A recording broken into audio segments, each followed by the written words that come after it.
Conceive ஆனால் மட்டும்தான் எங்கள் அப்பாட்ட நான் ஏதாவது கன்வின்ஸ் பண்ணி பேசி கூட்டிகிட்டு போக முடியும் அப்படின்னு சொல்லி பிரெயின் வாஷ் பண்ணி கன்சீவ் பண்ணி விட்டாங்க. சொன்னதுக்கப்புறமேட்டு 2 பேர் வீட்லையும் போய் பேசலாம், அதுக்கு எங்கள் வீட்டில் அக்செப்ட் பண்ணிக்க முடியாது, குழந்தைய இருன்னு சொன்னாங்க. வெளியில் வந்து இவனை தேடி நான் போனேன். அப்போ போகும்போது 3 நாள் மட்டும் டைம் கொடு, நான் வந்து கூட்டிகிட்டு போகிறேன் அப்படின்னு சொன்னாங்க.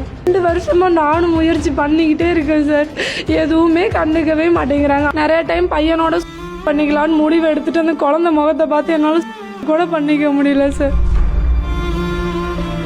பிரெக்னன்ட் ஆனா என்ன கல்யாணம் பண்றேன்னு சொல்லி என்ன ஏமாத்திட்டான். இப்ப கூட குழந்தைக்கு முடியல, நான் எங்க போய் என்ன செய்யறதுன்னு கூட எனக்கு தெரியல.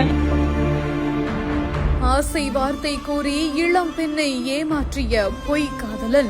அங்க என்னோட வேலை பார்த்த பையன் அறுதி இப்ப என்னோட பின்னாடி சுத்தி வந்தாங்க. நான் குடும்ப கஷ்டத்துக்கு வந்திருக்கேன், பேசாதீங்கன்னு சொல்லும் போதும் வாண்டடா வந்து பேசினாங்க. அப்புறம் எங்க வீடு கொஞ்சம் பெரிய இடம், நீ லவ் பண்ற தெரிஞ்சா ஏத்துக்க மாட்டாங்க, கன்சீவ் ஆனா மட்டும்தான் எங்க அப்பாட்ட நான் ஏதாவது கன்வின்ஸ் பண்ணி பேசி கூட்டிட்டு போக முடியும் அப்படின்னு சொல்லி பிரெயின் வாஷ் பண்ணி கன்சீவ் பண்ணி விட்டாங்க. ஏழை பெண்ணை மயக்கி நடு ரோட்டில் பரிதவிக்க விட்ட சோகம். தம்பி பிறந்து 37 நாள் தூக்கிட்டு போறேன், நீ வேணா எஸ்பி ஆபீஸ்ல திண்டுக்கல்ல போய் ஒரு பெட்டிஷன் கொடுத்துட்டு வா, உன் கேஸ் எடுத்துக்கு பாக்குறோம், நாங்க எஃப்ஐஆர் போறோம் சொன்னாங்க. அங்கேயும் போய் போட்டுட்டு வந்ததுக்கு அப்புறம் போன் பண்ணா அலட்சியமா பதில் சொல்லிட்டு எடுக்க மாட்டாங்க. கையில் பிஞ்சு உயிருடன் 2 வருடமாக நியாயம் கேட்டு அலையும் இளம் பெண்ணின் உண்மை கதை. 2 வருஷமா நானும் முயற்சி பண்ணிக்கிட்டே இருக்கேன் சார்.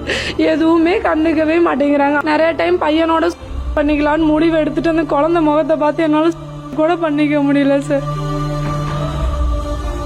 புதுக்கோட்டை மாவட்டம் கந்தர்வக்கோட்டை பகுதியை சேர்ந்த பரமேஸ்வரி அப்படின்ற ஒரு இளம் பெண் தன்னோட குடும்ப கஷ்டத்துக்காக ஒரு இடத்துல வேலை பார்க்க போயிருக்காங்க.